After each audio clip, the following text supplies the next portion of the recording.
friends, it's Rana, and today we will see if I read my 22 in 2022 TBR.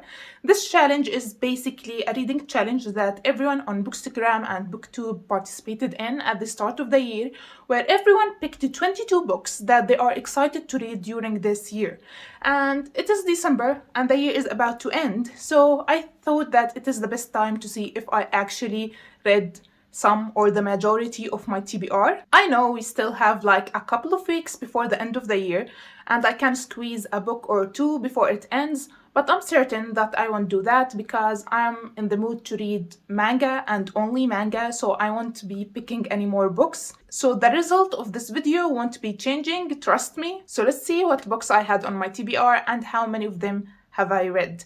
I won't be reacting to the TBR video. I will only skip over each book to see what is it because I don't really like watching my old videos. I cringe so hard. And the first book is, as I can see here, it is The Way of Kings by Brandon Sanderson. As I remember, I put more than one series on my 22 in 22 TBR, but if I read the first book at least of that series, I will count it as a win. So we are on a good start because I read The Way of Kings Part 1 and Part 2. I also read The Words of Radiance Part 1 and Part 2, and the first part of Oathbringer, the third book. I'm enjoying my time reading this series slowly. I really enjoyed the first and second books, but Oathbringer, I'm really struggling through it. That's why I put it on hold and only read the first part, and I will complete reading it soon, in January, I believe. Then we have Sapiens by Yuval Noah Harari.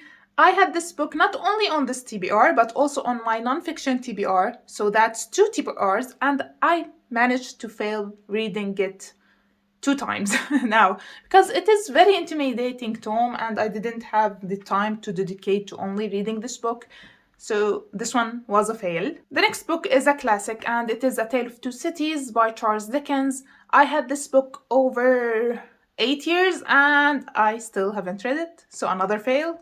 Oh, then we have a book I completely forgot I had on my TBR for this year, and it is Robin, biography or a memoir of Robin Williams. Next we have Mythology by Edith Hamilton.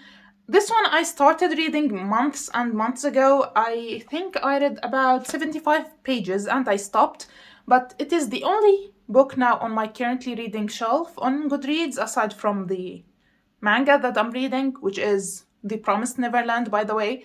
This one I'm certain I'm gonna finish reading by the end of December, so I'm gonna count it as a win for this one because I'm pretty sure I can finish it. The next one I see here is Pillars of the Earth by Ken Follett. Didn't read it yet.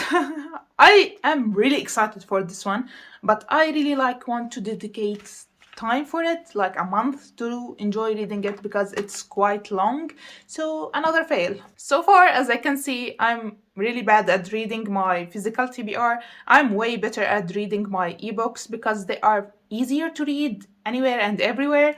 But the next book is actually a success. It is To Kill a Kingdom by Alexandra Christo. I actually read this one finally and I loved it. Amazing book. You may see it in my top 10 books of this year. Next we have American Gods by Neil Gaiman. Nope, didn't happen, and I'm starting to believe that it will never happen. I read like 100 or 200 pages of this book 5 years ago or 4 years ago, and I DNF'd it for some reason, and I want to give it another chance, but some of my trusted friends here on BookTube don't like this book either and told me that it will be better if I unhaul it, and I may take their advice. Next, I had a series on my TBR, the Daevabad series, but especially the first book, The City of Brass, and I read this one. Loved it. I even have a non-spoilery review video of it, and even better video, which is a pronunciation guide for all the Arabic and Islamic words and names in this book, if you'd like to go and check it out.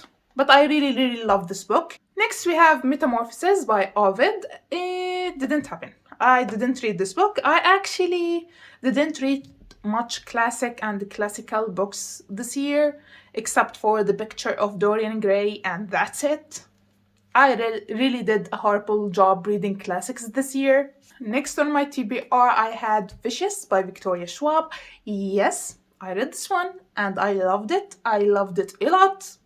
Such a perfect book for me. I really enjoyed it. I even have a non-spoiler review for the entire series or duology or whatever. It is up in the cards if you'd like to know more of my thoughts. Next we have the Iliad and the Odyssey by Homer. You can see them up here on the shelves, but I won't take them out. At the start of this year, I think I had too much confidence in myself because no, I unfortunately didn't read these two books either. I'm hoping I'm gonna focus more on my classic and classical books in 2023. Next we have A Good Girl's Guide to Murder by Holly Jackson. This book, I read it, yes. I read it on on audiobook, but I think it is not the best thing to do for this one because I didn't really like the audiobook. It was not the best for me and I read it too fast. I didn't completely enjoy the experience of this book. Like, I knew it was a good book and a good story, but I didn't enjoy it as much because of how much I didn't like the audiobook. That's why I'm gonna reread it in 2023 using this copy, which I gifted to my sister in her birthday. She read it, enjoyed it, so I am hopeful that I'm gonna enjoy it the second time around. So that was the physical TBR section of my 22 in 22 challenge. Now for the ebook and audiobook section. The first ebook I have is Under the Whispering Door by TJ Klune.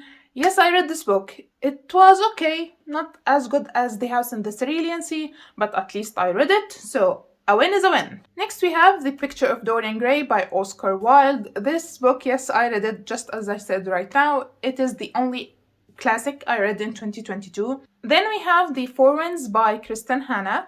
Yes, I read this one too. It was not Kristen Hanna's best works. It is actually my least favorite book by her so far. The next book we have is The Island of Sea Women by Lisa C. This one I read during the Asian Readathon, then months later discovering that the author is actually not Asian. She is white. But I read it and loved it. It is one of my favorite historical fiction books of all times now. Then we have Crying in H Mart by Michelle Zauner. I read this one too. It is a good but a bit disappointing book. It is not as great as everyone claim it to be. Where the Drowned Girls Go by Shannon McGuire. Of course, I read this one. I always read the new installment of the series every year on January or February after they are released. Loveless by Alice Oseman. I also read this one. It was a solid book, but Radio Silence was way better and it hit different. Then we have Goodbye Sarajevo, a memoir. Yes, I read this one and you can check my wrap up for more of my thoughts. And the last book I had on my 22 for 22 TBR is The Sword of Kagan by M.L. Wang. I read this book also during the Asian Readathon. It was a really good self-published book and I really enjoyed it, especially like all the parts from the start till the climax. It was really good book. After the climax and what happened, if you read this book, you know what happened. The rest was a little bit boring, but overall a really good book. So it turns out I read 15 out of the 22 books I had on my TBR, which is pretty good if you ask me. The remaining 7 books that I haven't read, I own all of them and I have them here. So I will definitely read them during the next few months for my 0 TBR challenge. So rest assured, I won't give up on them. I'm pretty proud of myself for reading around 70% of my TBR. I think I did a really good job because I'm not really good with TBRs. So this one was a really good challenge for me. So that's it for my today's video. I hope you enjoyed it. Please subscribe to see my future videos and I'll see you next time. Bye!